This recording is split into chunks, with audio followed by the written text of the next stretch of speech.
Rajinikanth Jailer 2 மற்றும் Sundar C இயக்கும் படங்களை தொடர்ந்து அடுத்ததாக கமலோடு இணைந்து ஒரு படத்தில் நடிக்க இருக்காரு. இது அனைவரும் அறிந்ததே. ஆனால் அந்த படத்தோட இயக்குனர் யார் என்பது இன்னும் ரஜினி கமலே தேர்வு செய்யவில்லை என தகவல்கள் வருது. நீண்ட காலம் கழித்து இருவரும் ஒரு படத்தில் இணைந்து நடிக்க இருக்காங்க. அதன் காரணமாக கதை தேர்வில் மிகவும் கவனமாக இருக்காங்க. குறிப்பாக ரஜினிகாந்த் பல இயக்குநர்களோட கதை கேட்டு வராராம். இந்நிலையில் தானும் கமலும் இணைந்து நடிக்க போகும் திரைப்படம் ஆக்ஷன் படமாக மட்டும் இல்லாமல் கலகலப்பான ஜாலியான ஒரு படமாக இருக்க வேண்டும் என ரஜினி விரும்புகிறாராம். மேலும் மாசான காட்சிகளும் படத்தில் இருக்க வேண்டுமா, அதே சமயம் படம் செம ஜாலியாகவும் இருக்க வேண்டும் என ரஜினி கமல் முடிவெடுத்திருப்பதாக சொல்லப்படுது. இந்த முடிவை தமிழ் சினிமாவின் பெரும்பாலான ரசிகர்கள் வரவேற்கிறாங்க. இந்த தகவல் உண்மையா இல்லை வதந்தியா என தெரியல. ஆனால் ரஜினி கமல் படம் ஒரு லைட்டான ஜாலியான படமாக உருவாக இருப்பதா வந்த தகவலால் ரசிகர்கள் மகிழ்ச்சியில் இருக்காங்க. ஒரு பக்கம் ரஜினி தொடர்ந்து சீரியஸான படங்கள்லேயே நடிச்சிட்டு வராரு. அவரின் நடிப்பில் 90 காலகட்டத்தில் வந்த ஜாலியான கமர்ஷியல் படங்களை ரசிகர்கள் மிஸ் செய்ய துவங்கிட்டாங்க. அதே போல் கமலும் தொடர்ந்து ஆக்ஷன் படங்களில் மட்டுமே நடிச்சிட்டு வராரு. அவரின் காமெடி படங்களுக்கு என்று தனி ரசிகர்கள் உண்டு.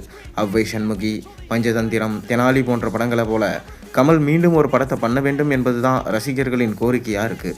இதையெல்லாம் கருத்தில் கொண்டு தான் ரஜினியும் கமலும் ஜாலியான ஒரு படத்தில் நடிக்கப் போவதாக முடிவெடுத்திருக்காங்களாம். இந்த கேள்வியும் இப்போ எழுந்திருக்கு. தொடர்ந்து சீரியஸான படங்கள்லே நடிக்கலாம் என்ற முடிவில் இருந்த ரஜினியின் மனதை ரசிகர்கள் தான் மாற்றியிருக்காங்க என தெரியுது. என்னதான் ரஜினி கமல் ஆகியோர் சோஷியல் மீடியாவில் அந்தளவுக்கு ஆக்டிவாக இல்லை என்றாலும் ரசிகர்கள் என்ன பேசிக்கொள்கிறாங்க, ரசிகர்களோட தற்போதைய மனநிலை என்ன என்பதெல்லாம் தெரியும். அதனை கருத்தில் கொண்ட ரஜினி கமல் ஒரு ஜாலியான அதே சமயம் மாசான கமர்ஷியல் படத்தில் நடிக்கலாம் என்ற முடிவை எடுத்திருப்பாங்க என தெரிய வருது.